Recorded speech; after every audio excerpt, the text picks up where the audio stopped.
Hey everyone.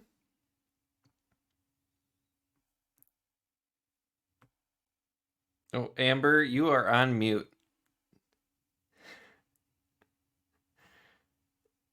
Amber, you're on mute if you're trying to talk. There you go. Now you're on mute again.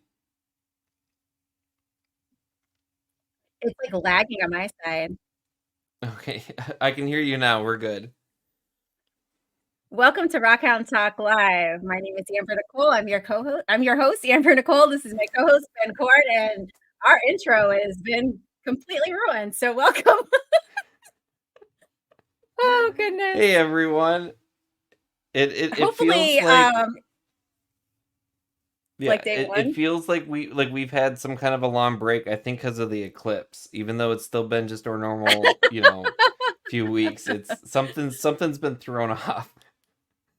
Yeah, like on my side, like it's still lagging. So if I cut out, that might actually happen. So but moving forward, so you've had an interesting time. You did something for the first time during the eclipse. Yeah, I was able to go down to Arkansas finally and do some quartz mining, which was great. So the first day we went down there, which was the Friday, we actually met up with the Arkansas Crystal Girls, which was really cool. Got to hang out with Jen and Nisha and meet the new third Arkansas Crystal Girl, Drea. So that was really Oh, there's cool. a Went to third. Flash. Yes, they just have they got a new Drea is their new third Arkansas Crystal Girl. So Awesome. that's really exciting. And then we mined for solution quartz at Flash Mountain, which was a lot of fun. And then we went to a few other mines. We went to Twin Creek Mine, did some pocket digs. We did some tailings mining at Avent, and then we went to the Sweet Surrender Mine Oh, to okay. watch the eclipse. And the whole time, everyone was like, we're not sure if it's gonna be cloudy, and I was like freaking out because I'm like, okay, we drove all the way to Arkansas to watch the eclipse, and then it's supposed to be cloudy. But then as I kept getting closer and closer, they were decreasing the chance for clouds, and then the day of it was perfect. There wasn't a cloud in the sky, and I think Ah, it that's great. scared a lot of people off because they were like, there's going to be 1.5 million people in Hot Springs, Arkansas, and there really wasn't hardly anyone. It was really nice. So I was really happy to be able to get down there. I was a little disappointed just because I was expecting to find like a ton of really big things, and I still have to clean a lot, so I'm probably going to be pleasantly surprised when I start cleaning things. But we had some people in our group that found some like really nice, like I'm talking like big, almost 6 inch probably Clusters. crystals, like no, like full crystals, like six Oh, inch like wow. crystals, like huge ones. So What? yeah, Wow. so our group overall had some pretty good luck. So yeah, I just got to clean up a bunch of stuff, and then I've just been busy with other stuff too.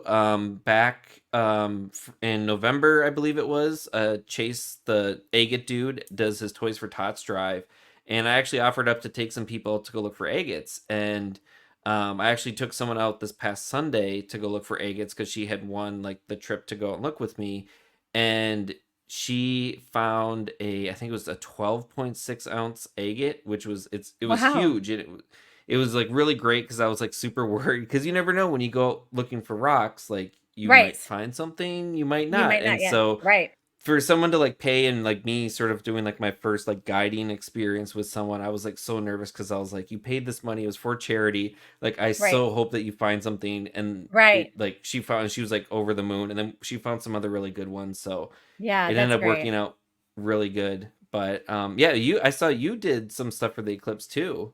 Yeah, I took my kids out to Lake Erie. It was something that we've done for a few years now. And I was just thinking, I hadn't gone hunting at night with my two youngers and me, the three of us, in like 2 years. Usually it's like just me and one of them. Um, just for like kind of our own time together. So it was the first time for all three of us together. So that was really special. And it was the first time that my youngest, because he would always go and look and just be like, like it was just like whatever. But like he actually got into it and he found some really good ones. And my daughters always find some good ones. So we had a fantastic haul that night. It was really great just to find, for those who don't follow me on Facebook, and I posted, we were hunting fluorescent sodalite on Lake Erie. So we stayed in Huron, Ohio, which is, we had like 3 minutes and 52 seconds of totality. So, and I literally have had that planned out for 7 years. So I had my hotel booked a year ago. I had this in my calendar from the last solar eclipse. So like I already had this whole thing planned. Yeah. So it worked out perfect because where we go hunting was right near there. So yeah, it was fun. We went hunting the night before. We saw the solar eclipse. So yeah, it was fun. It's always a good Yeah, time I to will. take kids out. Yeah, I'll say if anyone is ever thinking about going to see, I think the next one's in like 2040 something. If Uh you're huh. thinking about going to see the next one, like go. It was I couldn't believe Yeah. too how fast it went. Like this was supposed to be like twice as long as the one in Uh huh. 2017. Yeah, it And like was. it once and it's crazy because it is like totality or bust. Like once totality hits, it's a completely different thing. Like experience, Yeah. everything is dark. We were seeing, you could see Your shadow's Venus and different, everything. Jupiter in the sky too. Like it was that dark. You could Yeah. see planets. Like it was so crazy. And yeah, I if anyone is thinking about trying to plan for the future, like do that. And then I'm probably not going to be around, but I did see in 2099 it's actually going to go through Minnesota. So if I end up being around for over 100 years, I might be able to see another one without having to move anywhere. So Yeah. Yeah. There yeah, are and just people who chase them. So, there are people who chase them because it's so exciting that it's a hobby for some. So, 'cause there's always yeah, other and places to go. So. yeah, I heard. I had a friend on Facebook who was talking about the next one, which I think might be 2026. He was talking about going to Spain because it's supposed to be like right Mm. outside of Madrid, and I was like, that would be cool, but um, I don't know if I'd want to be traveling that much. I was so worried about the crowds, and I think with the forecast being kind of cloudy, it kept people away. So I was really happy. Just Oh, like yeah. For I very Ohio, I much was like, "What?" yeah, I so much like to, mine and do things more like secluded. And I was so worried, people are like, oh, these mines are going to be packed full of people. And some of them were. We tried to go to Wagner's late one day and he was closed, but he said he had hundreds of people there for the eclipse. So we planned it out right and we're at the right places where we didn't have like these crazy crowds. But Yeah. um, yeah. So, and then hi to everyone in the chat too. Flash in the Yeah, pan. I yeah. see you and Sue's. Sue's, yeah. Um, yeah, if you're watching, feel free to drop a comment. Tell us where you're watching from. And, But yeah, Herkimer Diamond Detective Jean, she's in there too. So, hey, thanks for watching. Yeah, and Dave is ready to answer a bunch of questions. He wants to educate us on all of his experience that he's had over the last few years. So, when I go ahead and introduce our guest. yeah, so our guest tonight, if you don't know, is Dave Varabioff. He is a owner of a gold mine, and he also mines and buys and sells gold. Pretty much anything that has to do with gold, he is involved with it. So he's got some really cool stories, and the photos that he sent are amazing. So Yeah. if you happen to be watching this, or I'm sorry, if you happen to be listening to this later on like Spotify or Apple Podcasts or wherever, make sure you make your way to YouTube to watch the recap of this to see some of these photos because they are amazing. But I'll stop talking about it and we can actually go through it. And let's welcome Dave. Hello, Yes. Bring hello. Dave on. Oh, one other thing. If you don't follow us on YouTube, definitely follow and click the bell to subscribe so that you get notifications when we go live. Yes. Well, Amber, one of the things that you just said, it's pretty darn funny, as you said, for the last couple of years. And I want to, I didn't realize it until this morning, but my dad was the one that took me gold panning when I was 11 years old. And that was 50 years ago. I'll be 61 this year. And this morning I realized today is the 5th anniversary of his death. And he is my Oh. number one. He's my number one hero. He will always be my number one hero. I've got this life because of him taking me gold panning for the first time when I was 11 years old. There was 5 nuggets in that first pan, and that was it, man. My life was written in that moment. So 50 years is a couple more than a few. And Yeah. yeah, it's, like, it's the only thing I know how to do. It's the only thing I want to do. And if I had to do it all over again, I would do exactly the same thing. So It sounds like it had I mean, it impacted your life that much. It's insane. So at the age of 11, you did your first panning and you've been doing it ever since. yeah, I've been around the world. I've been to Australia twice. I've lived in a tent in California for 4 months. I've lived out in the desert in Nevada for weeks on end in the back of my car. I travel to Mexico 2 or 3 times a month. We're working down there. I've got two crews of people down there. Going to Brazil and Chile in the next month. Like anything to do with gold, I'm there. I've done the Tucson Rock and Gem Show for 26 years. I own 4 mines, actually, Ben, not just one. And looking at buying another one in Arizona this spring or this fall. And yeah, so it's an interesting life. I've not worked a day for the last 30 years. I've been full time in the gold industry, and I haven't worked a day in those 30 years. Well, you do So work, but just not that kind of work. Yeah, physically, I exert a lot of effort, but it's a labor of love. It's just like Yeah. there's just nothing that you can literally name anything to do with the gold industry, and I've done it. I've been a refiner for 8 years, did my own refining. I've cleaned up old major mine sites. I've hunted for placer gold. I've cleaned out old equipment. I was on a reality show 8 years ago because I was chasing Okay. gold in the city. That was on Nat Geo. Been there, done that. Never do it again. They want you to say I stuff. hear that a lot. I hear a lot from people who do that, do those shows that it's like a one and done. Yeah. And they want you to say stuff that you would normally Yeah. never say, and stuff you want Yep. to say, they won't let you, and they want drama. And I'm like, Yeah. not for me, man. I'm just not interested. I've had 3 shows that get a hold of me. I own the Colorado quartz mine in Mariposa with my partner Tony from Australia. It's one of the most famous mines in the world. And in fact, that was another life-changing uh, endeavor as well. When we bought that mine 8 years ago, there was one thing I knew about hard rock gold mining. One thing only, and that was that in the first year, most companies go broke. And that was all I knew about hard rock mining. I didn't know anything else. I'd never been underground. I swore I would never go underground. And now that's the only place that's the only place I want to be. In fact, I do underground mining primarily. and with Yes. that Your mine too, videos are I incredible. was I was listening to something where you're talking about the Colorado quartz mine. And I believe you said that it was like a 6-year hiatus that no one had like been in the mine and it was flooded, and then you Yep. had to get that going, and then I correct me if I'm wrong, but you went for like 17 months without finding anything. Is that right?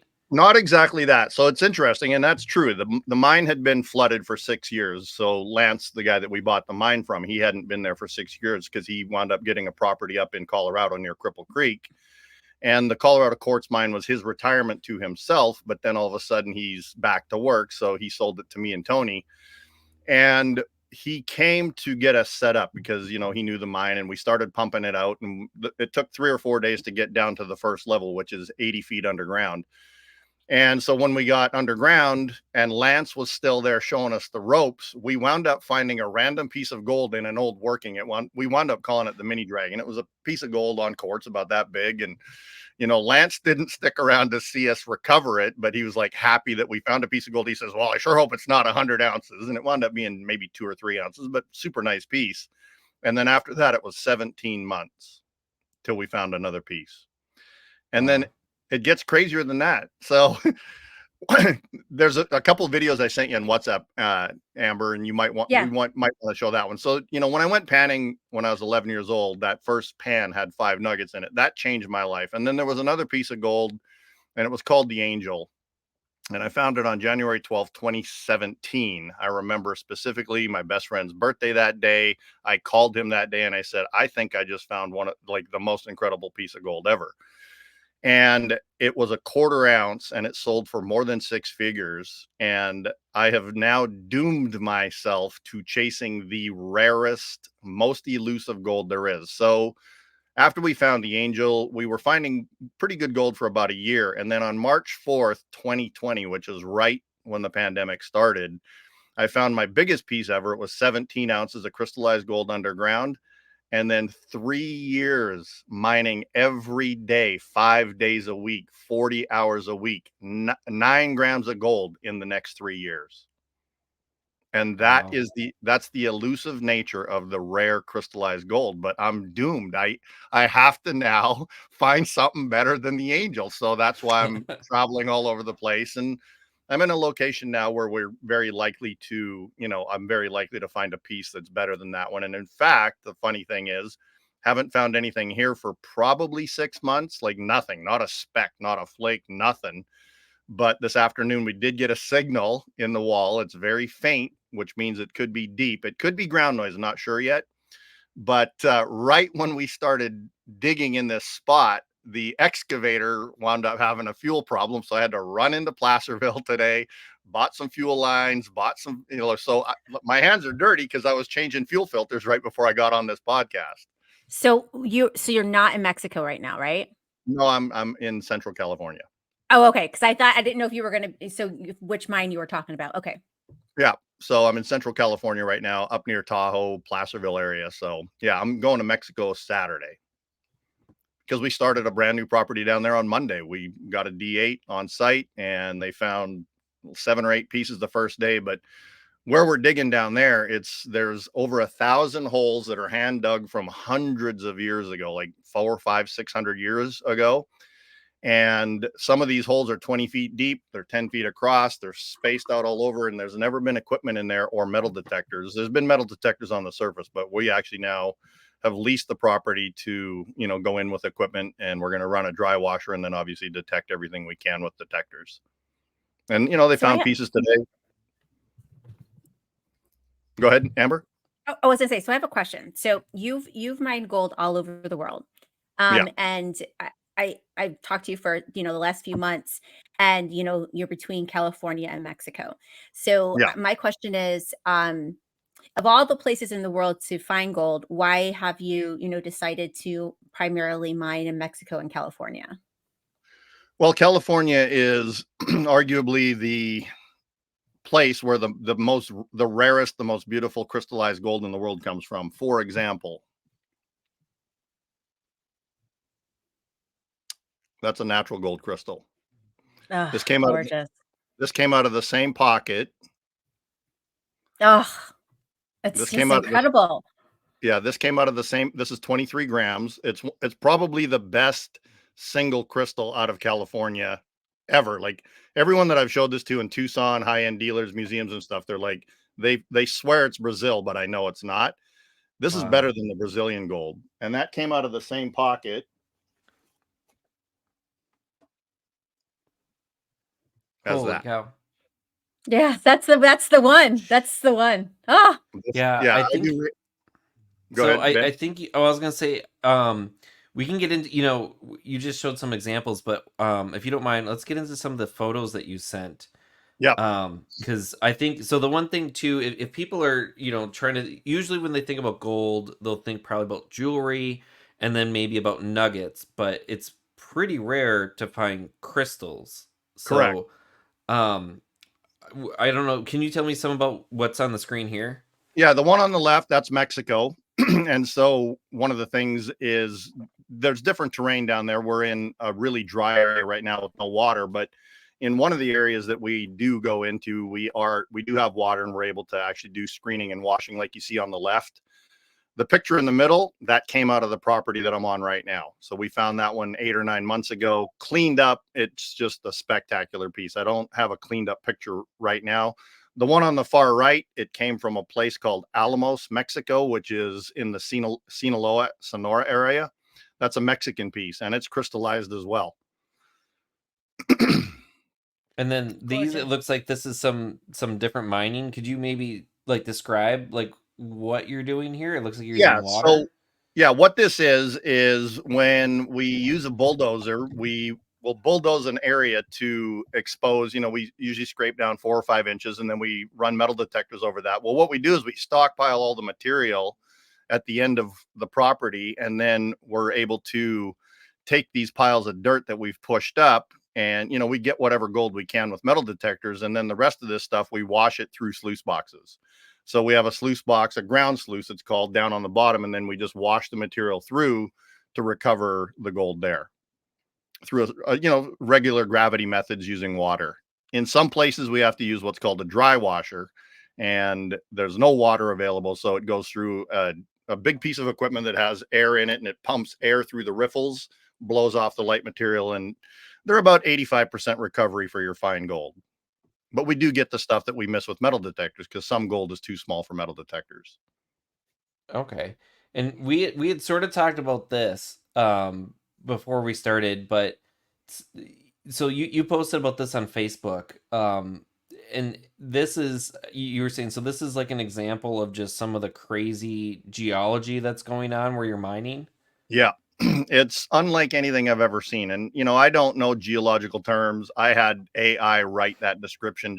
I said to AI, so, I've had a lot of flack from the geology groups on Facebook. They're like word salad and all that shit. And I'm like, yeah, like, I can give you basic definitions and I know where to look. I know what, where the gold typically deposits itself. So, this has so many different things happening. And the thing that I don't show in here is there are slick insides on this property too. Everything in this area was just boiling and moving and plastic and hot and wet. And, the carbon and the mica were leaching out of the solutions into the fractured cracks of the sandstone, the andesite, the soapstone. There's a layer of soapstone that's 10 feet thick. There's 7 different colors of soapstone. It goes from green to black to blue to white to brown to red.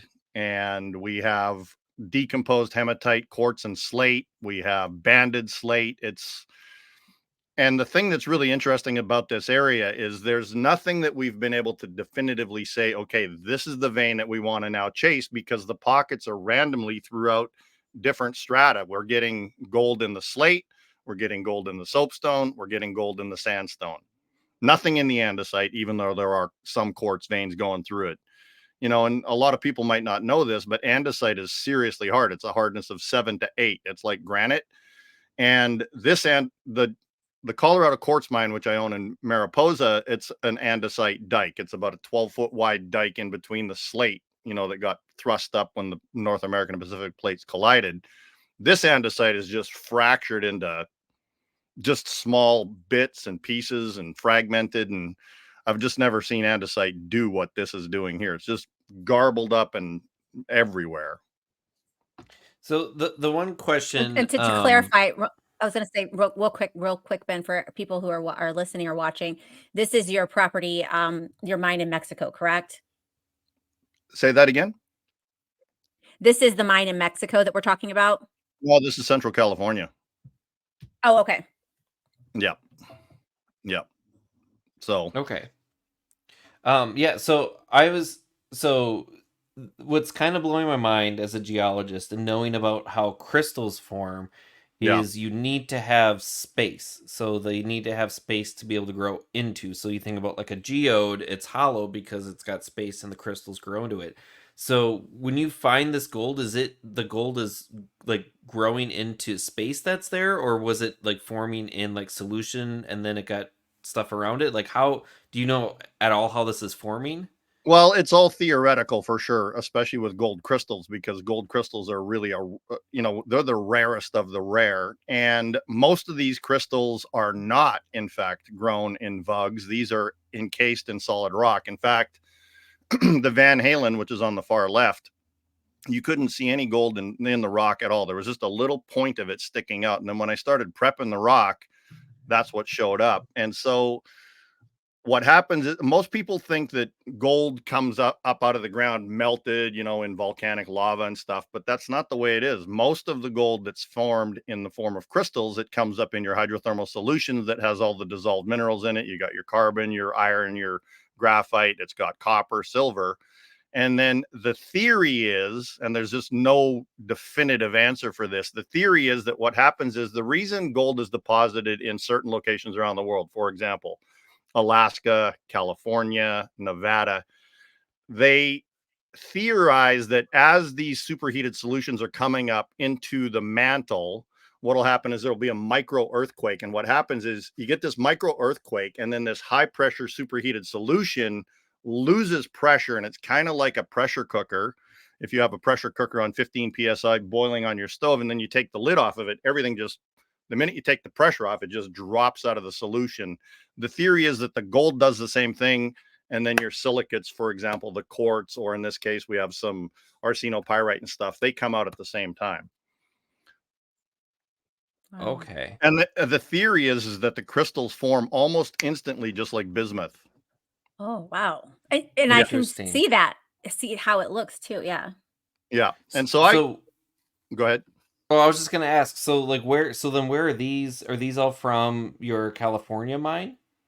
The one on the left is from it's from California. Now, I didn't find these two pieces. I bought these pieces. I'm working with there's a couple of best friends. They found this pocket, and I've been buying the gold for the last 4 years. I've bought everything that pocket's ever produced, and it's not far from where I'm at here. It's, somewhere across the river. That's all I know. I don't know the exact location, but I do tell people Michigan Bluff because it's close enough to that. And the Michigan Bluff area is really well known for the Eagle's Nest mine is on that side of the river. The Red Ledge mine is over there. So it's over in that direction somewhere. That's as best that I can do. And, understandably, like, I wouldn't tell people where I'm finding gold either. Right. And then, Ben, as what I was just talking about with the hydrothermal solutions coming up with the dissolved minerals in them, this is a really, really incredible piece. Okay. It's very crystal clear to see that that's pyrite.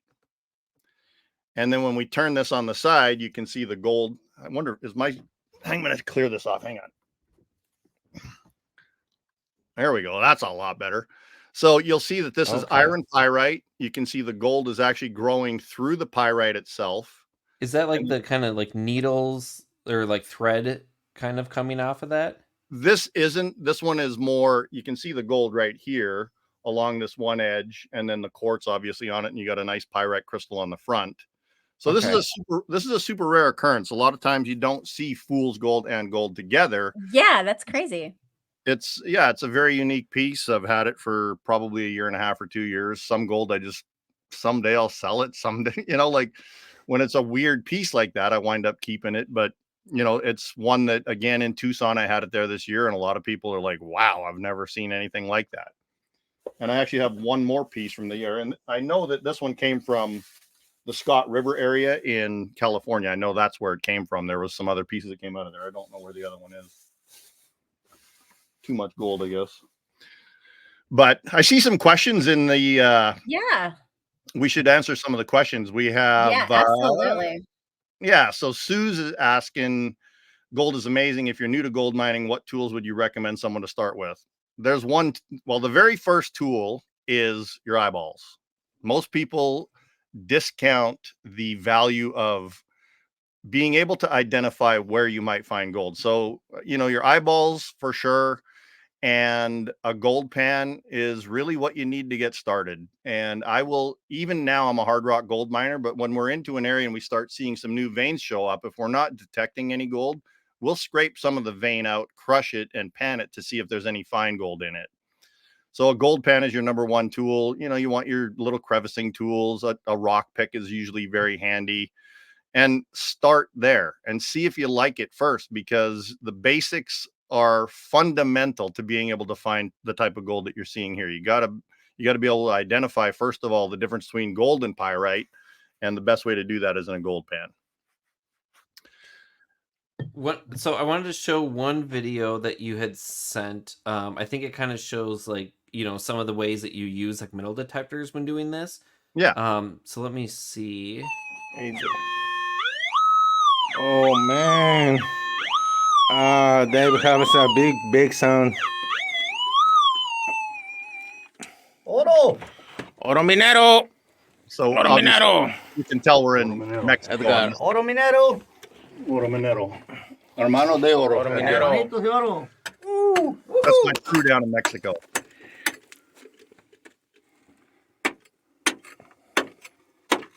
It's a big sound. That's quartz right there. Yeah. Really? Yeah. Very hard. Yeah. Oh man, amazing.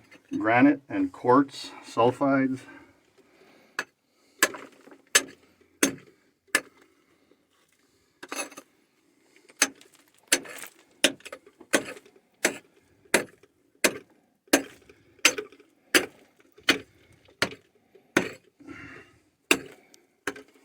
This is about 600 years old, by the way, this mine. So it looks like with this, then you're using the metal detector to sort of find your the spots that you want to target, and then you're digging in those spots. Is that right? So when you get a signal on a metal detector, it is a piece of metal. And, at that point, you're recovering whatever the target is. So the other thing I want to point out about, me being shirtless there. So I've got these 2 underground mines here in California, and our underground temperature is about 55 degrees underground. Down there, it's almost 80 degrees. Oh. Yeah, we're pretty much due east of Mazatlan where we're at down there. So it's freaking hot. And even underground, like the walls are warm to touch. There's bats that have wingspans, like, huge wingspans. There's scorpions on the walls that are about this long. They're called they're a vinaigretta is what it's called. And they're tailless. They can't sting you. They just, they eat bugs and stuff, and they live in the dark, but a real wild experience. So with that, the one thing I'm curious about, I've been told, I'm sure a lot of people know this, like gold is relatively soft. It is. And you're using, like metal, tools, it looks like. So do you just like try to get close to where you think it's going to be and then switch methods, or like how do you do that so you don't damage the crystals? Because those, I could imagine that would be heartbreaking to damage something like that. Yeah, with a metal detector, you're able to, once you've used a metal detector well enough, you're able to determine exactly where the target is. And if the rock is really super hard and we're not able to manually dig it out, I do have an air-powered diamond chainsaw.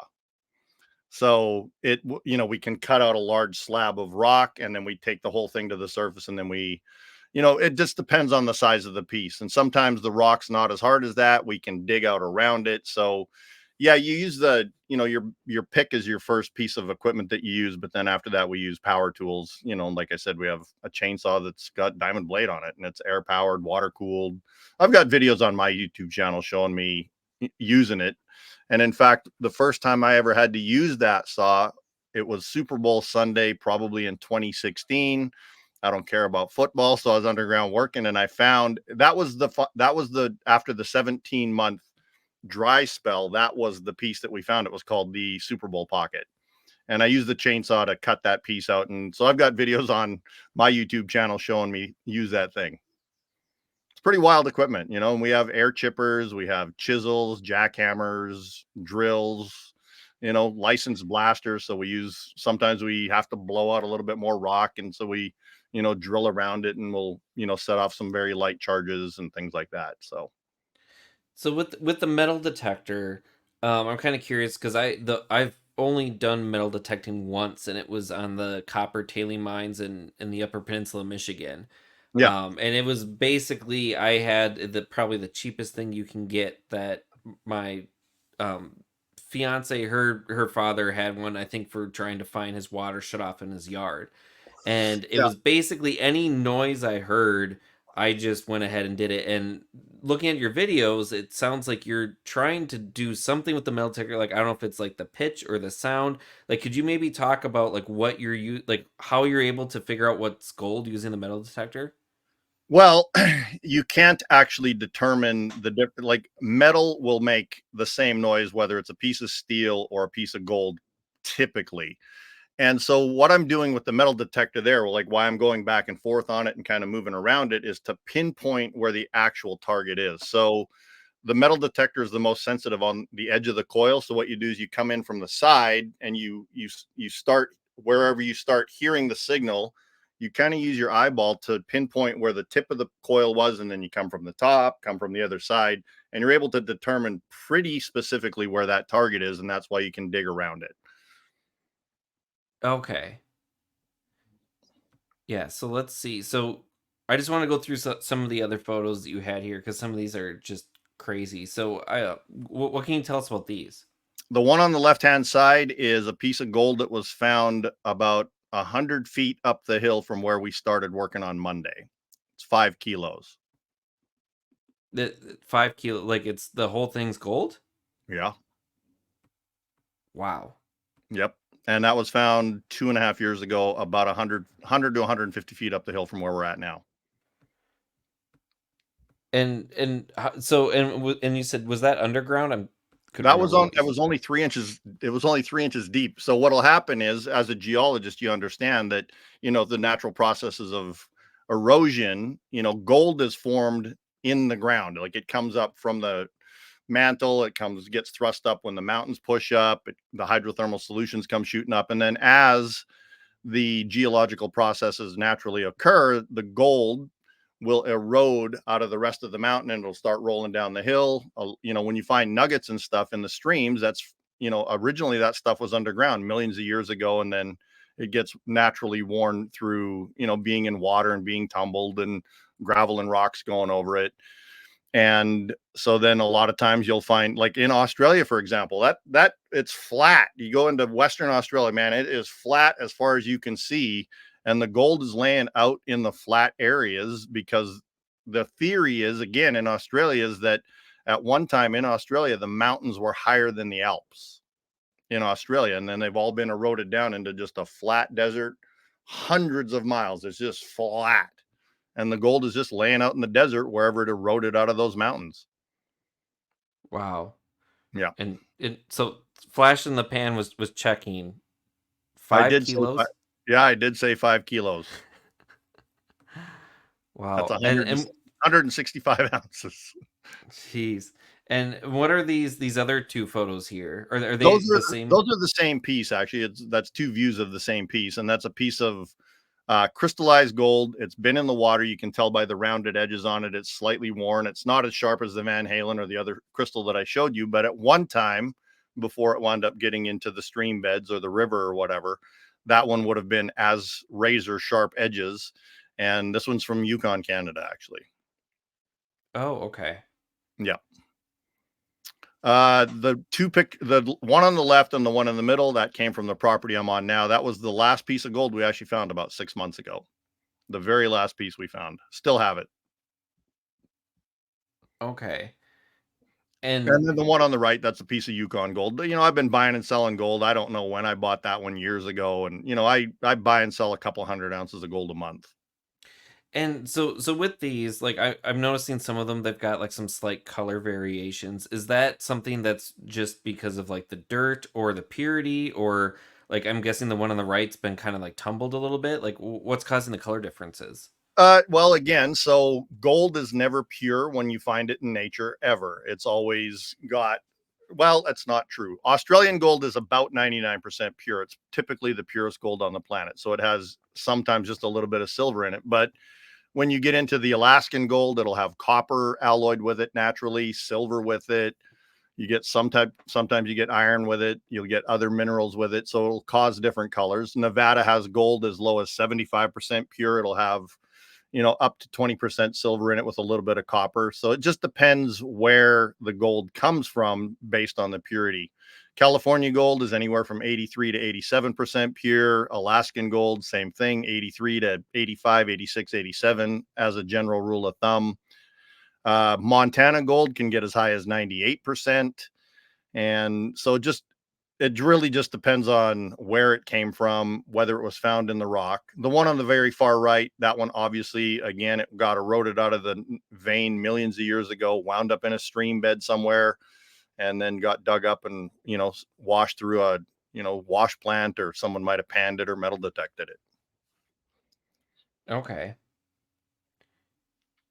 And these are, so those two pictures on the left and in the center, they're the same picture, or the same piece we were just talking about, just 4 different views of that same piece. but you can see kind of the stepped little look. It almost looks like bismuth. That's called hoppering. So a bismuth crystal is called a hopper crystal, and gold will do the same thing. And it's a very actually sought after form of gold. It's hoppered octahedron is the actual terminology for that. An octahedron being an 8-sided crystal. And so I was listening to some of your videos, and there's some terms for just different quartz features. I was wondering if you could maybe like talk about some of them. I think one of them you mentioned was like trigons.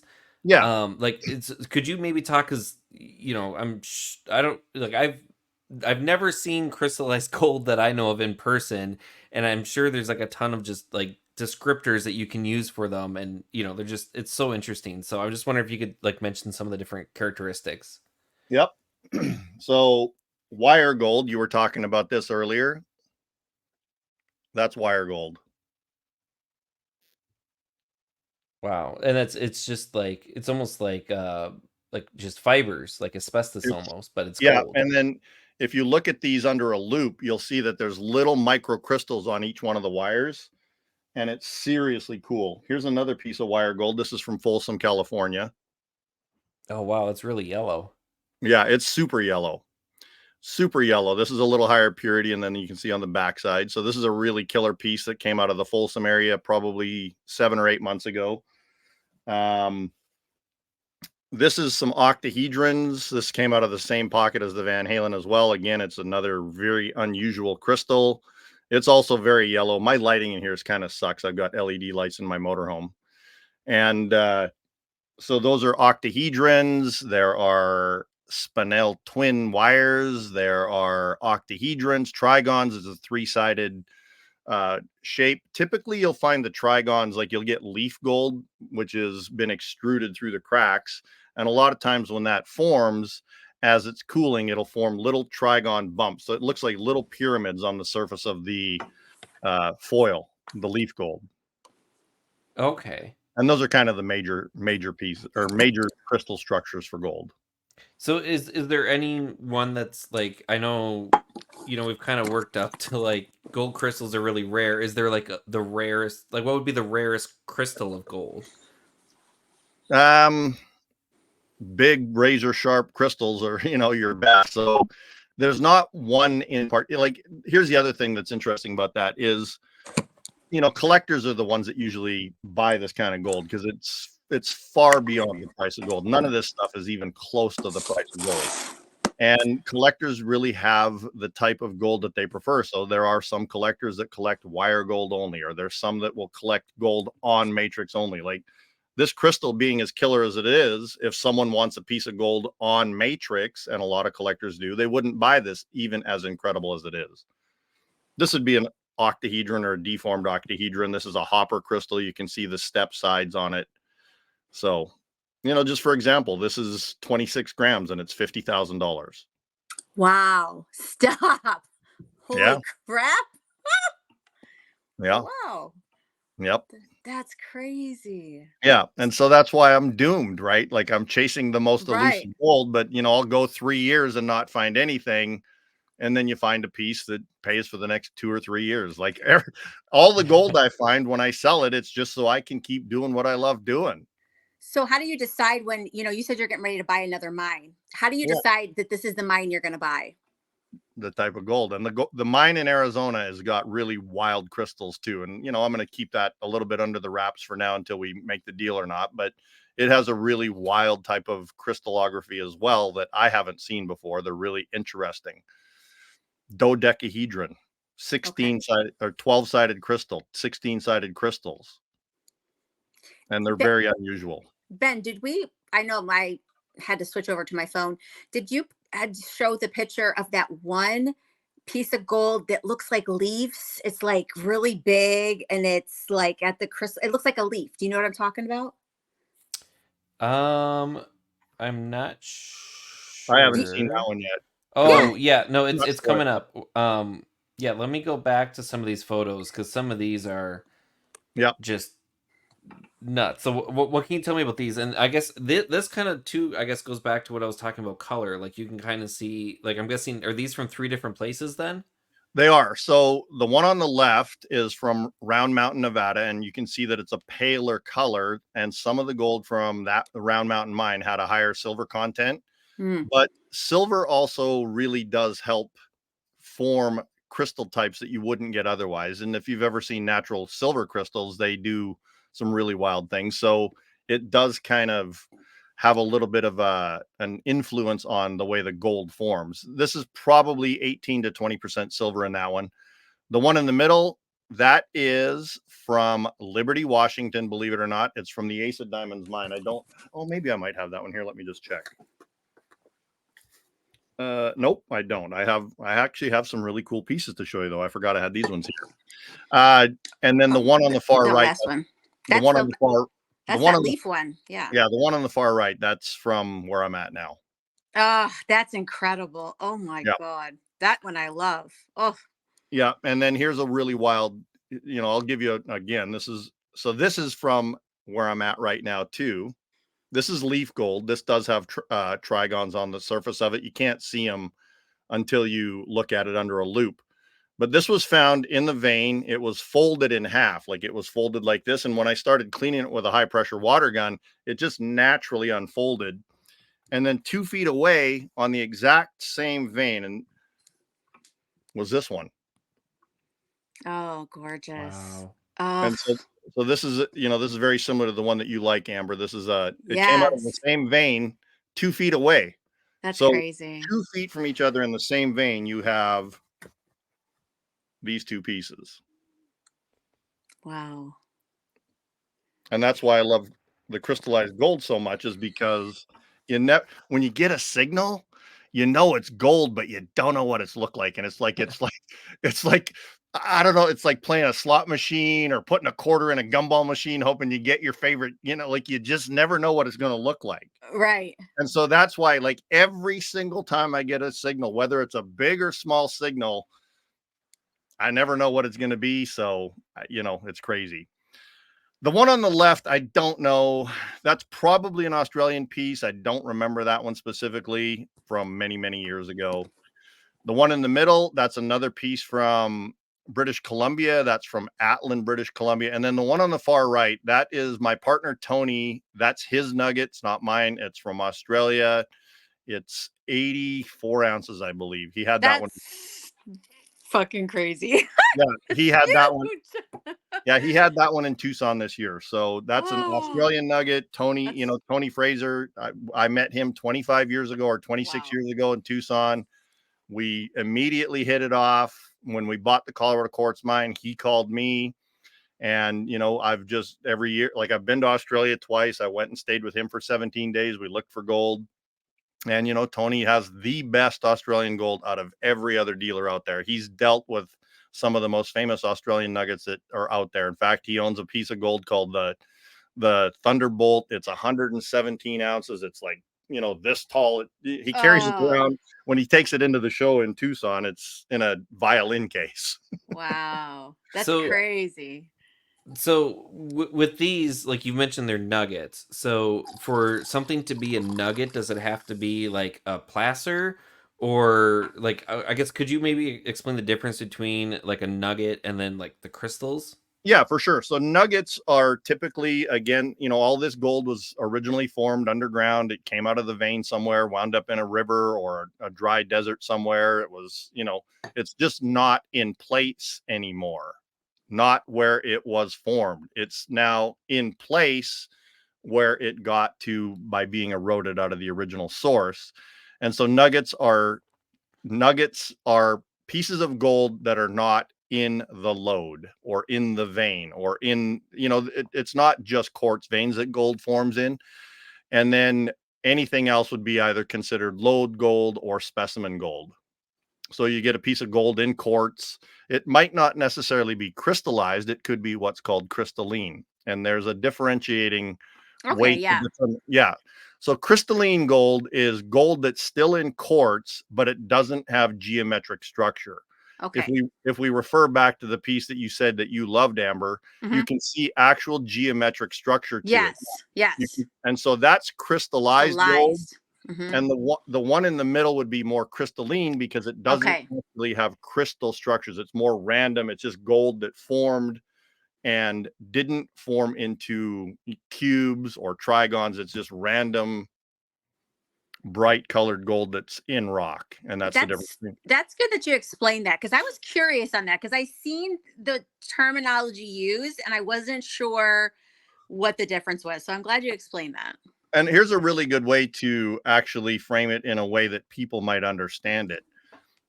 Carbon is a mineral that is, our bodies are, a huge percentage of carbon. It's one of the most abundant elements in the universe. And in its non-crystallized form, it's got a value of, like pencil lead is very cheap. Carbon is very cheap as a general rule of thumb.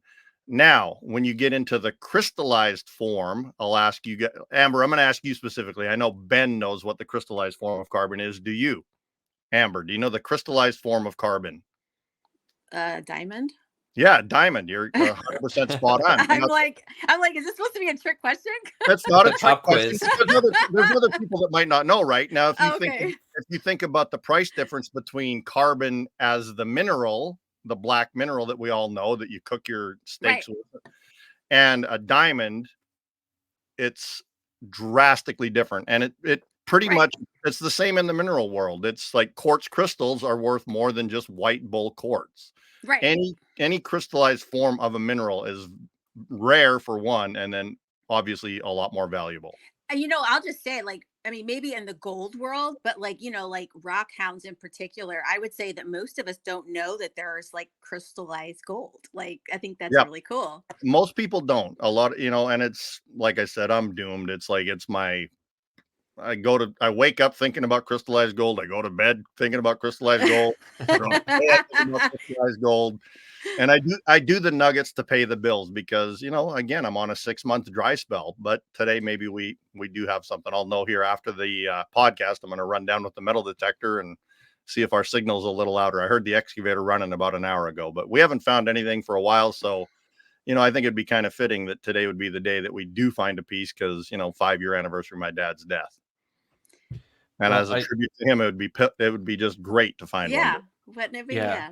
Yeah. Yeah, that would be great. I will say, going back to your crystallized mineral, I will say that is true for most, but I can definitely think of one that it is not true, which for some reason people have been arguing about this, but ice is a mineral.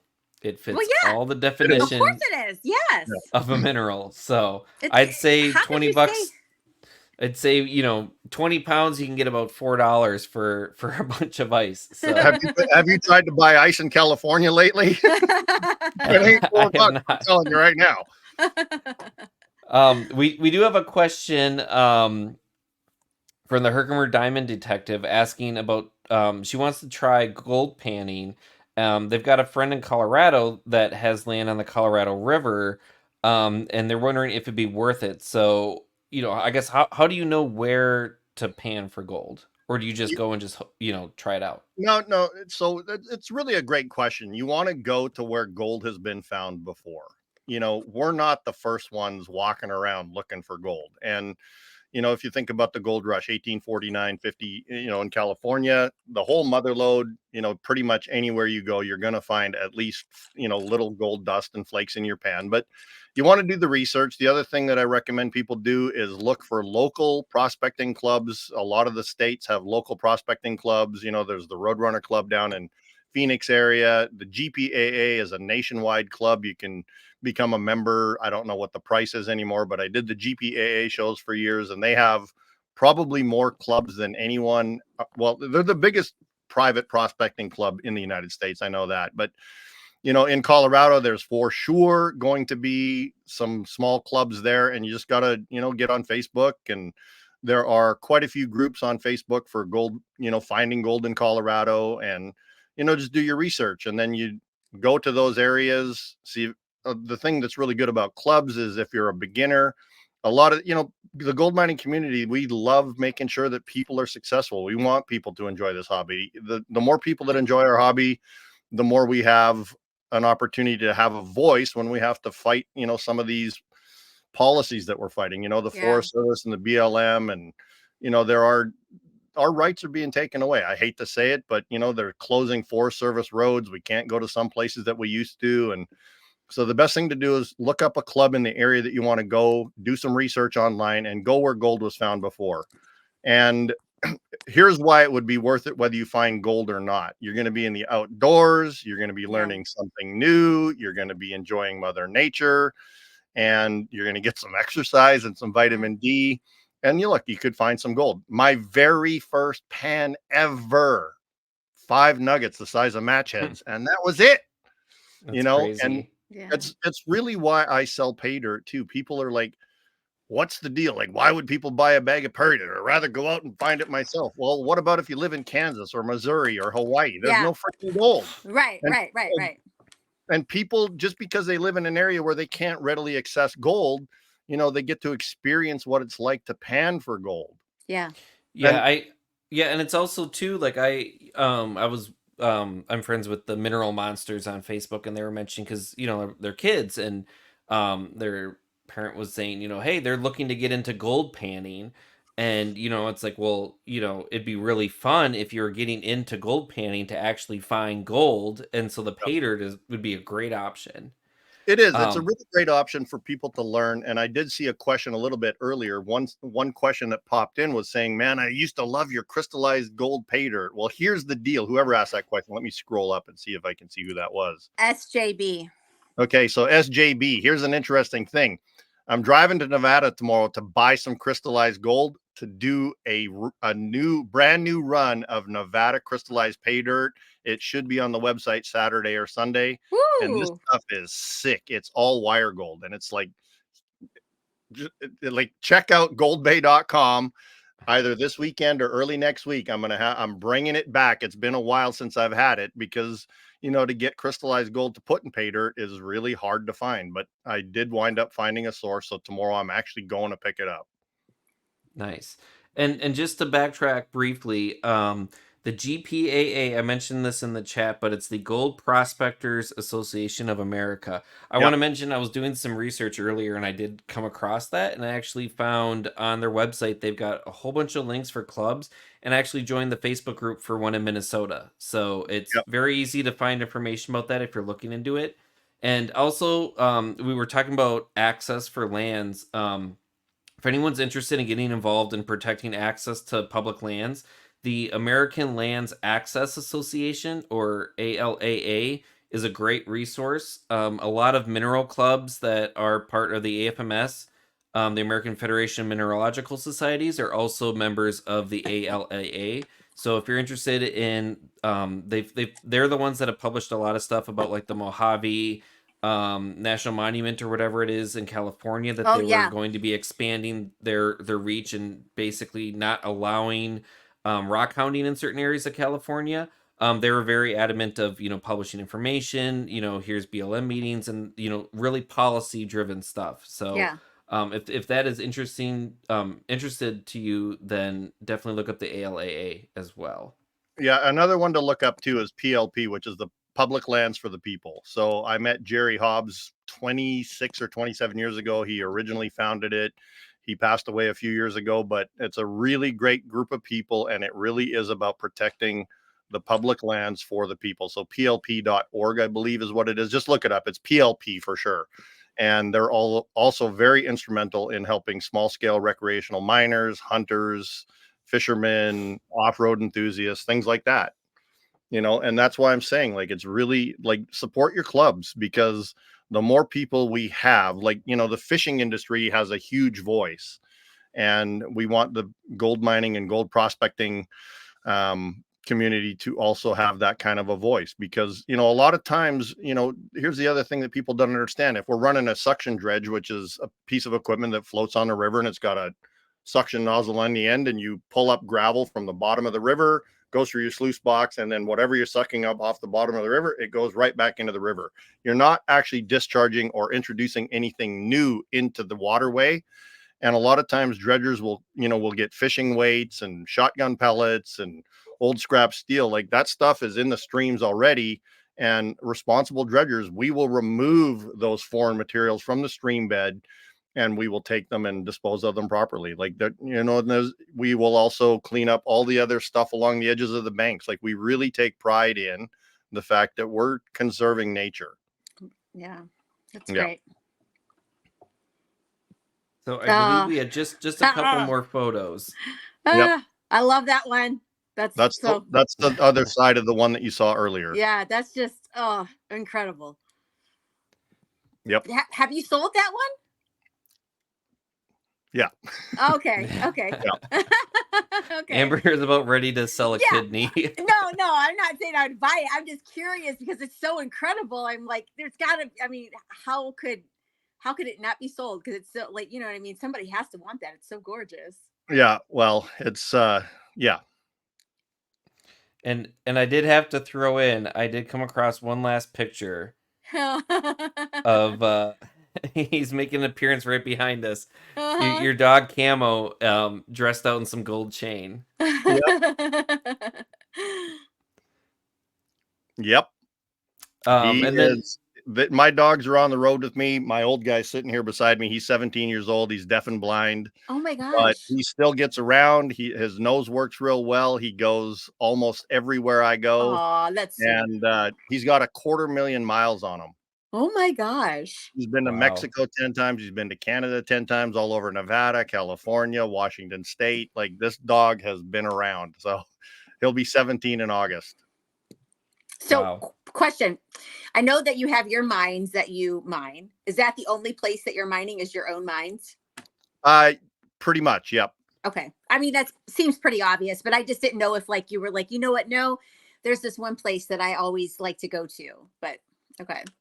Yeah. And so, part of the deal is people are saying, well, why are you doing anything down south? And it's because, like I said, we have these long dry spells and I got to pay the bills. So, we're able to pay the bills with doing the other type of mining. And again, I'm not on site down there very often. I go down like every couple of weeks, but I've got a great group of guys. My best friend, Danny, he's down there. My friend Joel in English, Joel in Espanol, great guys that I work with down there. My Spanish is good. And, the Mexican community and the Mexican miners are just like us. They're just as loco. They run metal detectors, modern equipment, and they get it all, man. I've seen the videos. Yeah. Like I went down about a month ago, maybe 3 weeks ago, to just go in and, do some metal detecting behind them. And I only found 2 little pieces. They didn't miss anything.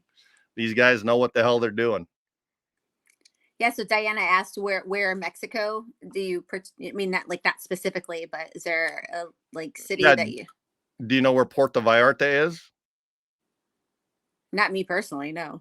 Yeah. It's down on the coast. Anyways, I'm nowhere near there. Okay. We're following you. Yeah. What was I gonna, okay. This is going to, I asked you this in probably our first conversation. So you were actually talking about, when you're talking about like placer gold and and veins of, talking about where gold is at, and you were talking about the source. Yeah. So when we're talking about that, how there's a concept out there that gold is not from Earth and that it's like extraterrestrial. Can you kind of elaborate a little bit on that? Yeah, it's funny. About 2 weeks ago, I actually did a really interesting video about, and again, this is all theoretically, there's just no other theory besides this one. So when the Big Bang happened, if we still go with the Big Bang theory for the start of the universe, in the moment of the Big Bang, the universe was 75% hydrogen, 25% helium. And then all of that dust and these molecules of hydrogen and helium, they went out into the universe, and then gravity started to pull them together. And then as they started to clump together, they started forming, smaller pieces of matter. And what happens is you get what's called nuclear fusion. And what happens is nuclear fusion starts to generate heat and energy, and then the helium and hydrogen molecules, they'll start to form into heavier elements. And in fact, what'll happen is you'll get these supermassive stars that are 10 times bigger than our sun. And the heaviest element that can form in a star is iron. on the Okay. periodic table of elements. Iron is the heaviest metal that can, or the heaviest element that can be formed from a star that goes into supernova. And then Okay. what happens is when you get a supernova happening, you get what's called a neutron star, because the star collapses back in on itself and will create a neutron star. And when you have two neutron stars that get in proximity of each other, they will collide, and what will happen is they explode again into a huge explosion. And what happens is that releases an abundance of electrons into the universe. And then these electrons will collide with other molecules that are out there in space floating around. And then what you go from nuclear fusion to nuclear fission. So what Okay. happens is you'll start to create these heavier elements that are beyond iron. You'll get your coppers and other metals. And then the theory is that in order to create the heaviest of the elements, and gold is part of this, 79 electrons in a gold molecule, you have to have photons, random photons hitting. Really? Yeah. And so it's a wild, Huh. I devour, every night before bed, I'm falling asleep listening to something about, the universe and the Big Bang and Yeah. nuclear fusion, nuclear fission, and particles of light and how they interact with other, molecules that are floating around out there. So gold is ultra, ultra rare, let alone crystallized gold. And so that's the most widely accepted theory. No one knows for sure, but yeah, it takes a supernova of a supermassive star, 10 times, at least 10 times bigger than our star. And then it takes two neutron stars colliding to create the abundance of electrons that then interact with the molecules that are out there freely floating in space. And then it takes photons to, sometimes it'll knock a particle or a molecule or an electron off of a free floating particle of matter out there to create, these other elements that are on So that. then that those were all of those things were necessary. They came together, created gold, and then the Big Bang came and it just blasted into like explain that part. Explain the part. So after it's developed, how did it get here? So while everything that got blasted out from the singularity, so the singularity is what they call, the Big Bang. It was every single thing that exists in the universe was in a what they call a singularity. They figure it was probably 50 kilometers across, and that is everything that exists in the universe now was super compressed, super compacted, super dense.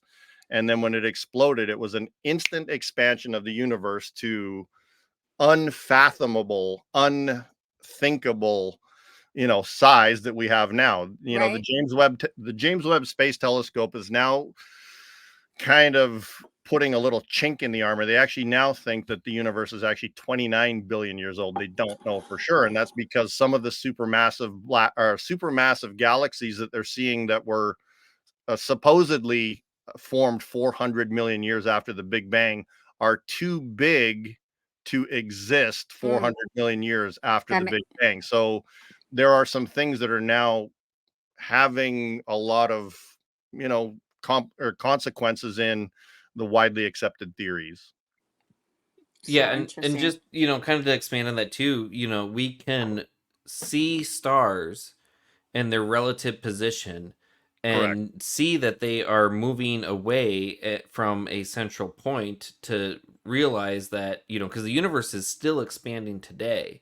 And Hmm. And so you can actually, it's expanding faster than it was. So the redshift of the galaxies that are the furthest away, the James Webb Space Telescope, that's what I'm saying, is these redshifted galaxies are bigger than they should be. So the universe is actually increasing the speed of the expansion, and they can't explain it. No one knows why. And it's Mm. actually expanding faster than the speed of light. So there are galaxies and stars that we will never see because the light will never get to us. It's expanding too fast. yeah, it's something really interesting to think about. Someone mentioned this to me and it's like lived rent free in my head forever. If there is a alien, say there's an alien race out there that has a telescope and they can see planet Earth, and let's say they are 70 million light years away, they are looking at Earth and seeing dinosaurs That's because the light crazy, is right? 70 million years old, and when dinosaurs were on the Earth, and they're Yeah. seeing dinosaurs and Yeah. thinking, oh, the Earth is run by dinosaurs. Yeah, that's Yeah. crazy. Like, it's just crazy, like, to think about some of that stuff. And just the formation. Yeah. Yeah, and you know, and just going into, you know, like the formation of Earth and how, you know, you basically have a bunch of stardust that starts to combine and become dense, and then, you know, more, it gets denser and attracts more material, and then it starts to separate, which is why we have a heavy nickel core and all this. Like, that's the kind of stuff that, you know, it's what makes people geologists, I'll say that. So Well, the other interesting thing about that too is that, you know, the Earth formed and then a very small microplanet collided with the Earth and jettisoned off material that formed our moon. Yeah. And the moon has way more helium-3 than planet Earth, but there are similarities in the rock structures that are out on the moon. Like, there's meteorites that have hit from the moon, which are super rare, by the way, to prove that the moon was at one point some part of the Earth when it was in a molten state, and that, you know, this microplanet collided with Earth as it was still in a very young stage. I think that makes sense to me. And like, when I think about just that theory, completely makes sense to me. Yeah, and then there's another, and you know, speaking of the water on the planet, it's like, where did all the water come from? Because the Earth was a molten blob of superheated, you know, rock and heavy metals and materials. And just like 2 or 3 nights ago, I watched a video on where did the Earth on the or where did the water on the Earth come from? And one of the most widely accepted theories was, you know, there was a bombardment of comets, which is comets are a lot of water and ice. But they've also now proven that rocks that were hitting the planet carried most of the water, and there's more water. There's more water underground than on the surface of the planet. There's far more. There's far more water underground than the oceans. Yeah, far more. What? That's interesting. They theorize as much as twice as much water in the mantle and down to, you know, where it's molten. There's more water underground than there is above ground. Wow. Yeah. Wow. That's interesting. Yeah, and it's I mean, not to get too derailed on all of this planetary stuff, but I know the one thing I've been following, like the one thing I can get lost in, because it was like sort of a dream of mine when I was younger, is to, you know, work with NASA and be an astronaut and all this stuff. But yeah, that's cool. If you can find some really cool people that work for like JPL and NASA on like Facebook and Twitter and stuff, that they are just like, they're not at the top and they're not, you know, but they're just like really interested in the stuff that they share is so cool. Like all the stuff about Mars and how they have so much evidence that there was water on Mars and it was flowing and causing all of these landforms. And then now there's not stuff, you know, it's not there. It's, you know, it does have like an ice cap, but you know, some of that stuff is just mind blowing to think. And then, you know, kind of going back with the mining stuff too, there's so much out there about, you know, some of these asteroids that are out there have all of these rare elements and materials that it's like, if someone can get there and come back, which I know SpaceX has been doing, like reusable rockets, because that's where a lot of the high costs are. But you know, it's just amazing to think about the fact that we're doing like undersea mining, and we're talking about trying to get asteroids to get these rare minerals that are just sitting out there. It's, you know, someone's going to be smart enough to make a lot of money off of this. Yeah. Yep. And in the meantime, so much more to learn. Yeah. And the thing is, you know, I've been doing this 50 years. I learn every day. In fact, you know, when we got this signal earlier today, I'm like, I would have never picked this spot to be one of the spots where there's gold. And that the rule of thumb, you know, there is a saying in the gold mining industry: gold is where you find it. Okay, can I ask a question about that though before you go on with that thought? Okay. Yeah. When I first heard that, I thought like it was supposed to be sarcastic. Like where does that originate, and can you elaborate on that? Because me, as somebody who's not in the gold world, like I don't get it. Well, it's real simple. So, you know, the Colorado quartz mine is a real good example of this. There were some fairly consistent areas where we would find gold. Like we could tell that there's what's called crenulation. So that gold mine is so the slate got, up thrust when the North American Pacific plates collided, formed the Sierra Nevada mountains, Yosemite National Park. I'm only 18 miles from Yosemite down there. All of this stuff was happening. And so these slate beds, they got thrust up like this. And then there's a crack that's about 18 to 20 feet wide that got filled with this igneous rock called andesite. Okay.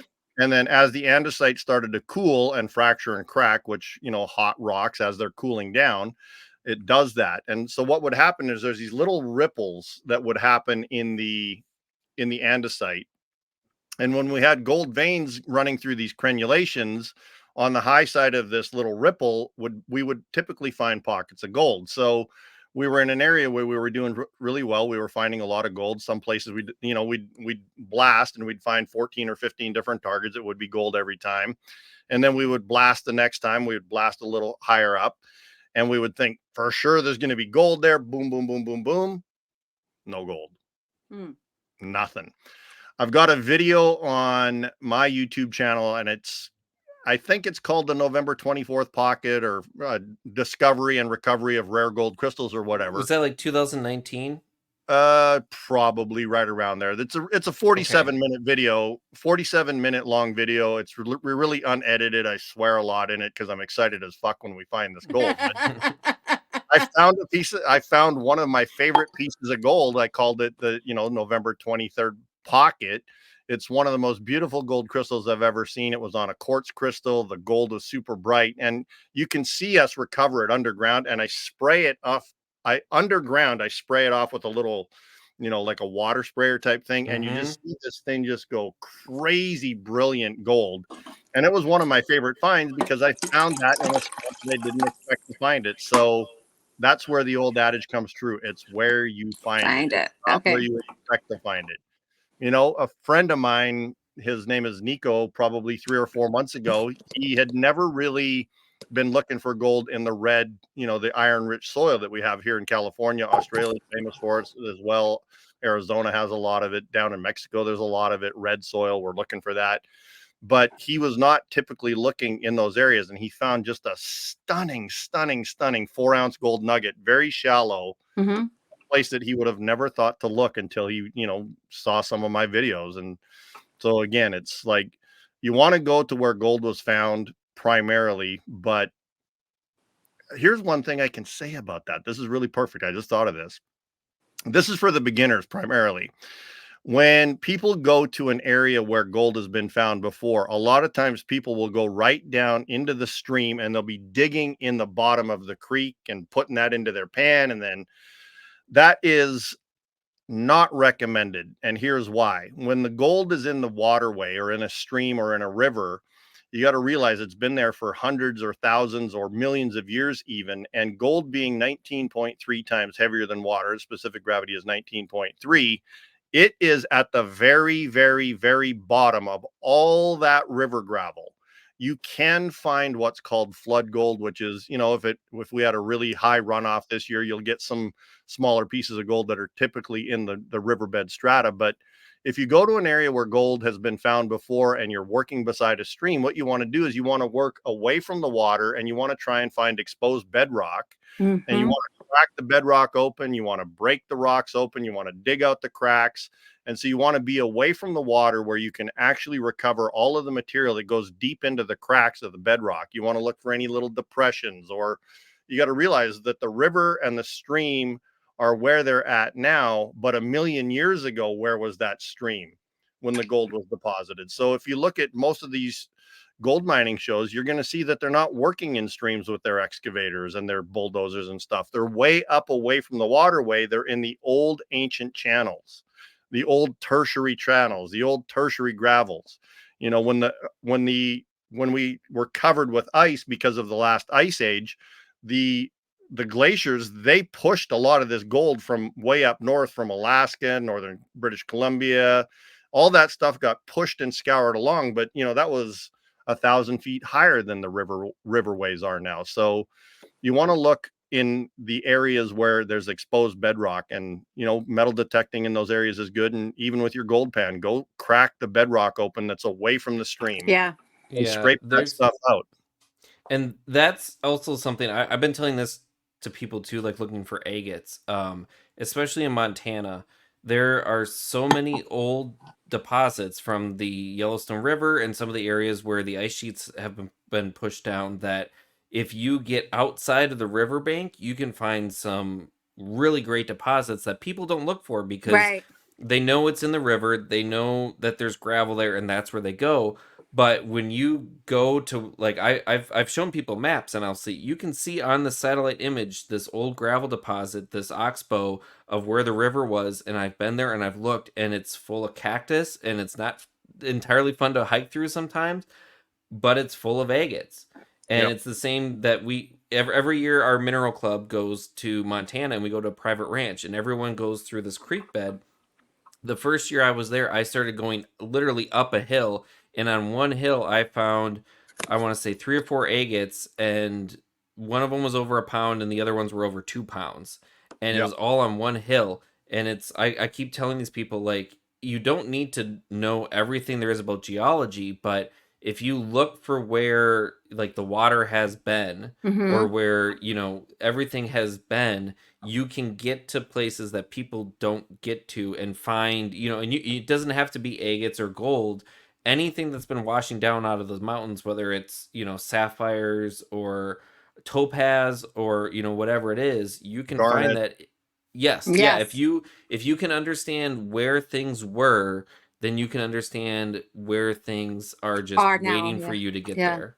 Yeah. And, one of the things I want to say about what you just said too, and this is again for everybody that's listening, Google Earth. It's an incredible, incredible, incredible tool. Like, I cannot emphasize how much time you can save yourself. Use Google Earth. If you're going to a gold bearing area, man, like, use every bit of Google Earth on the area that you plan on going in. You can see your outcroppings. You can see quartz veins coming out. Like, Google Earth has super high resolution.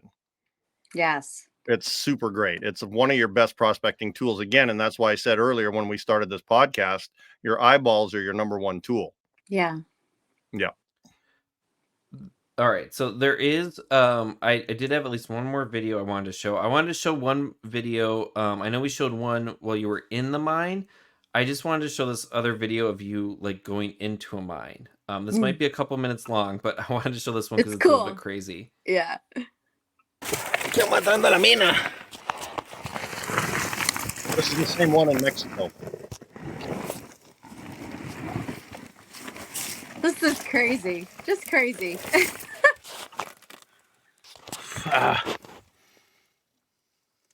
¿Dónde va, Román? Oh my God, the claustrophobia is already coming out. Se pasan como las ardillas para adentro, mira. Allá andan en la verga. Oye, me voy a arrendar, está muy oscuro ahí.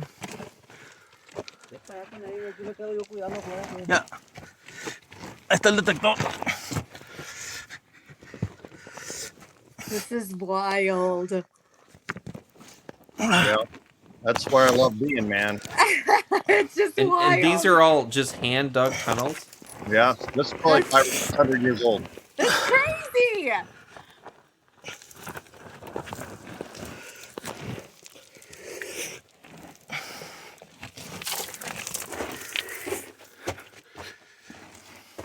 I have a theory about this mine too, and I can tell you after the video.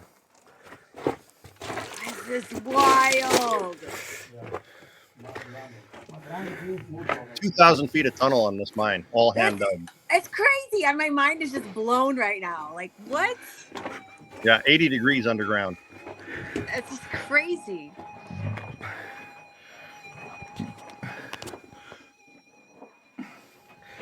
Well, you can see scorpions on the wall, actually.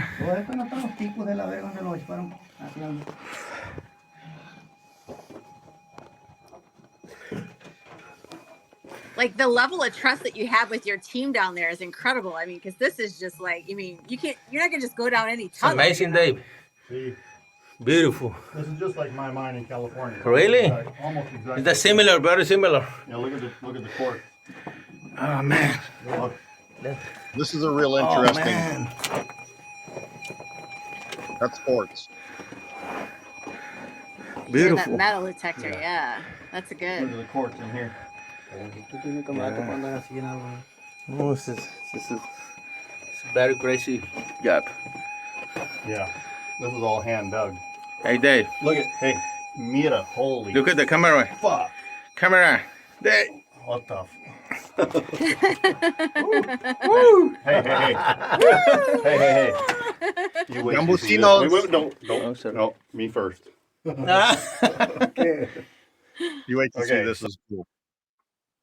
Oh, That's video Oh, ended. it ended. So much fun. So much fun. There was over a foot thick chunk of quartz in there. So I have a theory about this particular spot. It's probably 500 or 600 years old and all hand dug. And it's a really interesting area. It's my theory on this is that the material that was hand dug, it's a breccia and it's on top of an old ancient seafloor because when you go in, you can see that they were right above the seafloor that got pushed up. There's seashells and phosphates and everything else. And then there's this random conglomerate that solidified into rock. My theory is that all of this stuff that's on top of this old ancient seafloor is from when the Chicxulub meteorite hit and it jettisoned millions and billions of tons of material. You know, it created the huge crater in the Gulf down of Mexico, and all of this stuff, I think it just got thrown like 150 to 180 miles out to where we're at.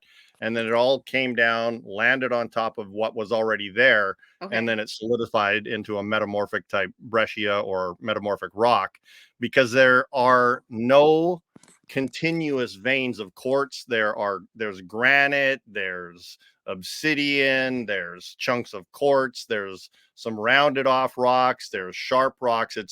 It's wild shit, and there's over 2,000 feet of tunnel, but I can't see anything definitive that they were chasing. I think that there was just, you know, gold got deposited when all this shit got jettisoned out of the ocean 65 million years ago, which was the demise of the dinosaurs. Interesting. Yeah.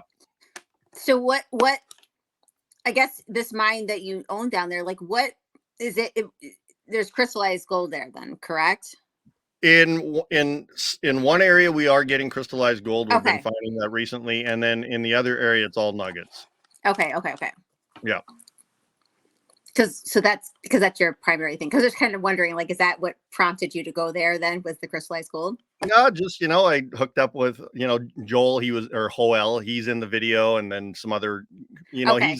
he's the guy that reached out to me probably a year ago. He'd been following me on Facebook for 6 years, and, you know, we talked a little bit back and forth, and I finally had him fly out to meet me in Tijuana. I was down there with my best friend Danny.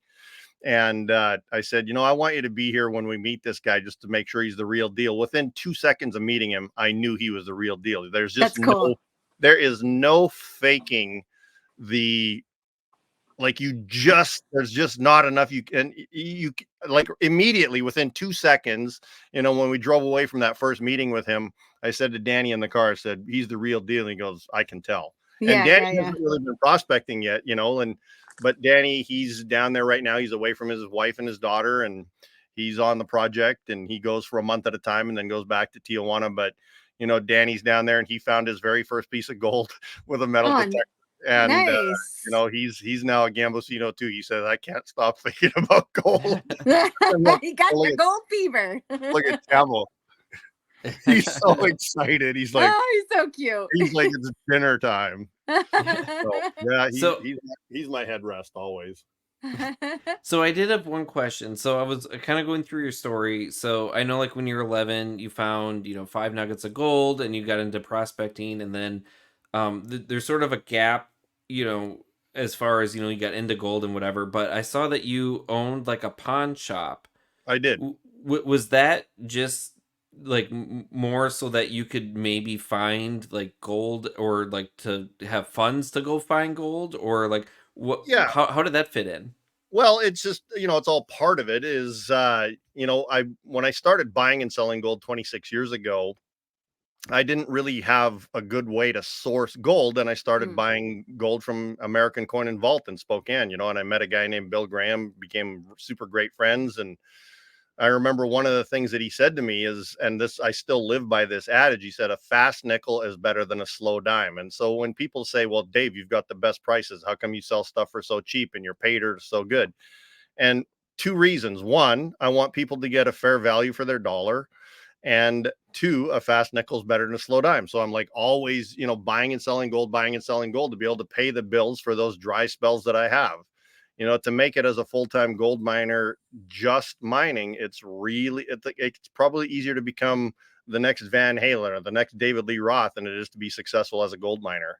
And so, I've just got my fingers in every aspect of the gold industry that I can. And so opening a pawn shop was a way to, buy gold, make a fast nickel is better than a slow dime. And I would pay more for scrap gold. And I became a refiner. And, I never stopped prospecting for gold nuggets and metal detecting for gold and dredging and panning and traveling all over the place. So a pawn shop was just a vehicle for me to, have an extended income beyond the gold mining.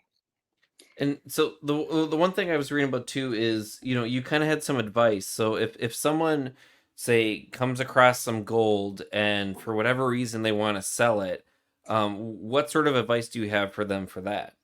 Well, there is the very first piece of advice that I'm going to give, and I'll have some people that'll argue with me, but if you find a rock that has gold in it or that you think has gold in it, do not crush it and pan it. I see so many people on so many of these Facebook groups say, crush it and pan it, crush it and pan it. Well, guess what? This piece here, you could hardly see any gold in it whatsoever. The only thing you could see was this little tip on the end. It was solid rock. And if that was crushed, Yeah. it'd be worth $1,500. But as that specimen, it's worth astronomically many, many, many times more than that. So Wow. do not crush your rocks. Get someone that knows what they're talking about to look at it. Do not take your gold to a jewelry store. Do not take your gold to a pawn shop, even though I owned one. You want to talk to someone that specializes in natural forms of gold. Okay.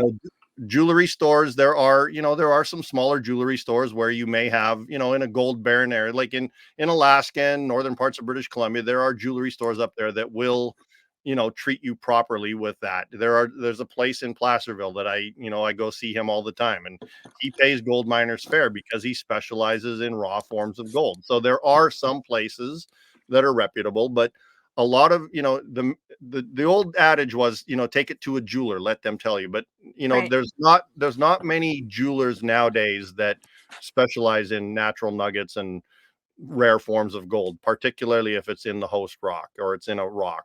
So reach out to me, like, get me to at least give you some advice. I've got a lot of people that were crushing their gold in the central mother lode area that used to do that. But, I get people reaching out to me every day. Hey, I have this available. You want to look at it? Give me some advice. How much gold is in it? And you can tell how much gold is in it by doing what's called a specific gravity test. Again, it's on my YouTube channel. There's a video that shows you how to determine how much gold is in a rock by weighing it dry, and then you submerge it in water, you weigh it again, and then you do a mathematical formula on it.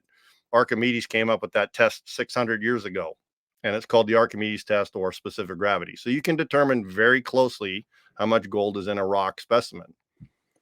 And to kind of build on that, I sort of have read about this, but for anyone that hasn't listened to you yet or read about this, what do you say to anyone that finds gold nuggets or whatever and wants to melt it down? Yeah, I was going to ask you that. You're going to have, so once you melt it down, you're going to have an unknown quantity of gold because gold is never pure in nature. So when you melt it down, if it's got 15% silver in it, you've got 85% gold bar with a little bit of other impurities in it. You then need to sell that, and whoever you're going to sell it to, they're going to discount it probably by 20% because they have to refine it into pure gold Mm. to then be able to sell it back to the market. And you destroy the natural value of gold nuggets and gold dust. For example, there's a theory, again, this is a theory, is that only 5% of all the gold on the planet has ever been mined since the beginning of mining. And only 5% of the 5% is in the form of visible gold. Most of the gold that you see in jewelry or in coins or bullion is large mining companies that are, running these massive trucks. They're crushing thousands of tons of rock. For example, in the Carlin Trend, which is in northern Nevada, they produce most of the gold in the United States. It's one of the biggest gold producing areas in the world, actually, but for sure in the United States. They don't see any visible gold whatsoever. It's all microscopic gold. So what they do is they do crush their rocks because it's what's called finely disseminated gold. And then they'll leach the gold out of the crushed up rock. They'll crush it up into the, powder, like the, consistency of flour. And then they'll use different leaching methods. Like you see when you're driving through that area, you drive north of Winnemucca over to Ely, Nevada, you're going right through that area. You'll see these huge piles on either side of the road, these huge mountains with sprinklers on them. Well, what those sprinklers are is they're sprinkling cyanide solution onto those piles, and they will do that for anywhere from 5 to 20 years. They will sprinkle cyanide solution on these piles, and these piles are on these huge rubber membranes that are they're impermeable to water. And what will happen is those solutions will then go over to the plant, where they will run it through what's called carbon and pulp process to pull the gold out of the cyanide solution. And the other thing about cyanide, people think it's radically dangerous. It's not. Sunlight breaks cyanide down super quickly. Within a day, cyanide becomes inert from sunlight. So it's not all this harmful, hazardous thing that people think about. And, there's very strict regulations that mining companies have to abide by. They wouldn't get permitting if it was destroying, the environment. So, yeah, don't melt your gold. It's more valuable. That makes sense, because I And always wondered why people who collect gold, why they don't melt it. And now I get it. I never really It's understood worth that. more. Yeah. Yeah. Once you melt it down, it still has to be processed from there. Like it's not pure gold at that form or at that point. Yeah. and there's something else I listened to also that I think you said it can lose weight because of the fumes, and also the fumes aren't very good as well. Well, that's the other thing. Yeah. So when you find natural gold nuggets, they have a little bit of dirt on them. And, when you melt gold, you lose anywhere from 1.5 to 10% of the weight when you melt it. And if you melt it too hot with an oxyacetylene torch or in an induction furnace, it will fume off some of the gold. So you will lose some of the weight. Whereas I buy gold, even if it's dirty, I'll buy it the way it is, and I pay you more than the purity of it, because I have a voracious appetite. Like I have, I don't know how many customers, 30 or 40,000 pay dirt customers. And we do hundreds of bags a day sometimes, during the, the time when we were all not allowed to go outside. Yeah. There were days where we were doing 200 bags of pay dirt a day. Dang, that's Wow. crazy. Yeah. All right, I did want to show one last video. I noticed when I downloaded a bunch of videos, apparently I missed a bunch, but I did want to show this one because it's so pretty. So just to go back to seeing some of the beautiful crystals. Here's another piece that's really, really cool. I'm holding it in the shadow. I'm standing with the sun to my back. That's so pretty. And you can see that it's still super lustrous. Check this out. Oh, gorgeous.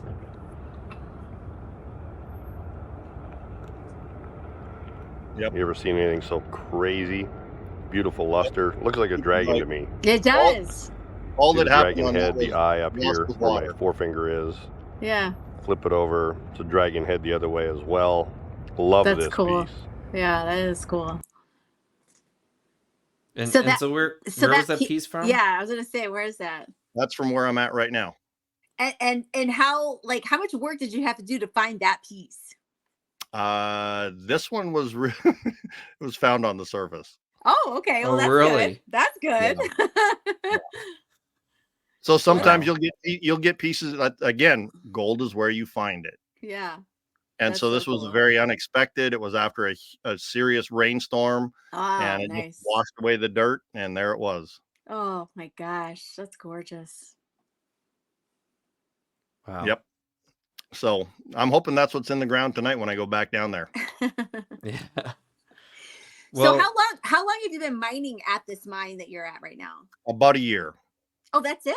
So you Yeah. got still a lot more to like uncover. Oh yeah.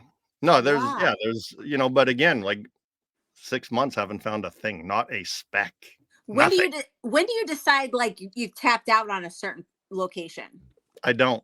Okay. The only reason I'm not mining at the Colorado Quartz anymore, we did shut it down, is last February when we had a 5-foot snowstorm one night. The house collapsed. My roommates were in the house. I was on my way to Mexico, and I got a call at 2:00 in the morning. I was in a casino in Tucson, and they're like, the fucking house just fell down. I'm like, what? Like they were caught. And so the house fell down, and then 2 weeks What? later, yeah. So the house collapsed while they were sleeping.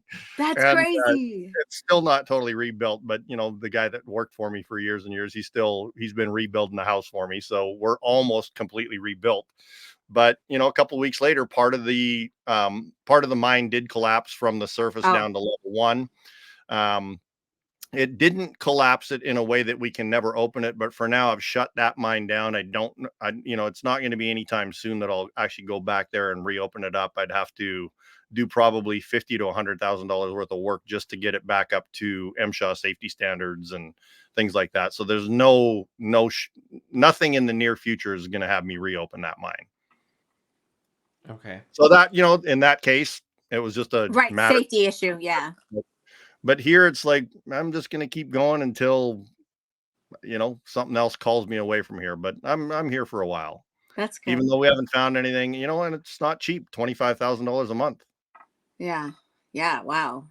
Well, Yep. I know you mentioned that you were getting your excavator back ready to go. So I know we're a bit past as far as when we said we'd be done, but Oh yeah. we'll let you get back to it. So for anyone that's interested in our next episode, we are going to be doing a live episode Yes. in Minnesota. Amber is going to be coming out to look for some Lake Superior agates. Yes, that'll be and my first time ever hunting for agates, and first time in Minnesota. So I'm super excited. yes, so it is That'll be going to be a awesome. really great episode. We're going to be interviewing Wayne Binsfeld, who does Wayne's World agates. If you haven't heard about Wayne, he's really cool. He does a lot of like sort of agate inspired designs for stickers, but he also does just amazing carvings of agates. Yes. He does all I don't sorts think of I've seen anybody carve agates like he does. Like incredible. yeah, so we will see his collection of agates. We'll learn a little bit more about how he does some of his carvings, and then we're actually going to be out looking for agates. So tune in on May 1st at 8:45 Eastern for that. And if you want to learn more about some of the topics and things we discussed, you can look up Dave at goldbay.com. He's got pay dirt for sale and a whole bunch of other stuff. And with that, thank you, Dave, for your time tonight and answering all the questions. This was a lot of fun. But Yeah, it was wait, a lot of fun for sure. I didn't know how it was going to go, and I didn't like. I was going to say, well, I hope I don't offend anybody, because a lot of times, like, there will be shit come out of my mouth. But when you start talking, I'm right at home. it can't be as bad as my technical errors, so it's fine. Yeah. But before we go real quick, I do have to say one thing. So because this is a gold episode, I'm going to take this off. We had on our first episode Kayla Johansson. Yeah. Dave, are you familiar with her? Okay. Yeah, totally. So I don't know if I'll be able to take it off. You'll be able to see. But so Kayla, she does jewelry, and I don't know if you can see it or not. Yeah, I saw her jewelry on Instagram. It's killer. Yeah. So this is an agate with a gold nugget in the middle that she actually collected in Alaska. And so I've got some Kayla Johansson jewelry. So if anyone is ever interested in that, you can check her out at the peakingdough.com and purchase her jewelry there. It's absolutely gorgeous. It's Peking Dough on Etsy. On Etsy, okay. Yes, I do have she also has a really cool, I've actually got one, I need to get a longer chain for it, but she's got a really cool like hammer and shovel and in the shovel she's got a little gold nugget. So she's got some really great gold nugget jewelry as well. Yeah, so if you are interested at all in having some gold nugget jewelry, definitely check out Peking Joe on Etsy. Kayla Johansson, gorgeous. I absolutely love mine. And if you want to hear some more geology discussions about gold, you can also go back to our season 2, episode 1 with Ellie Ringo, where we talked about some more of gold mining and also her experience on, I think it was frozen gold. Gold, yeah. Yeah. And that also prompts me for what, okay, one more thing. So I recently revamped our YouTube channel to where I have things categorized by different niches within like rock hounding, collecting. So like if you are primarily somebody who focuses on finding gold, we have a section for, you know, gold. Or if you primarily collect crystals, we have a section of all of our guests who collect crystals and agates and so on. So definitely check out our YouTube channel. If you're not subscribed, subscribe and enjoy learning from us. Yes. And just a reminder too to everyone, this episode the audio will be posted on Spotify, Apple Podcasts, anywhere you can get your audio podcast. This will be up on Sunday. So make sure to tune in for that, and you can re-listen to all of our fun stories while you're driving to your spot, maybe traveling to Mexico or looking for agates or whatever it is you're doing. Lots of agates in Mexico too. Oh yes. Don't get me started on Don't that. get me started because In Chihuahua. and everything else. Like we just need a Mexico trip, okay? Yeah, Chihuahua. I've been invited out to the ranch out there. You know, I've known them for a while. They actually own a pug too, so we hit it out right away. But yeah, they've been inviting me to come out and see that. So that's awesome. I haven't gone up there yet, but yeah, Mexico is just an absolute.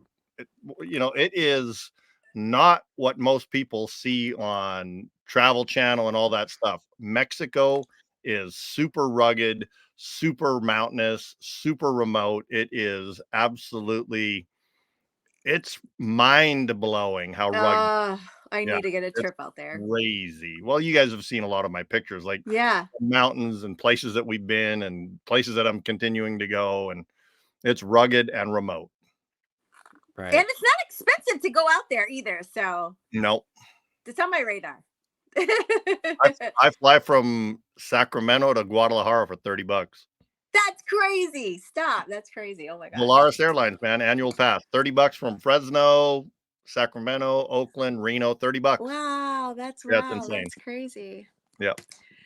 All right. So we're gonna sign out tonight. Peace out, everyone, and we'll see you in 2 weeks. All right, perfect. Bye everyone. Bye.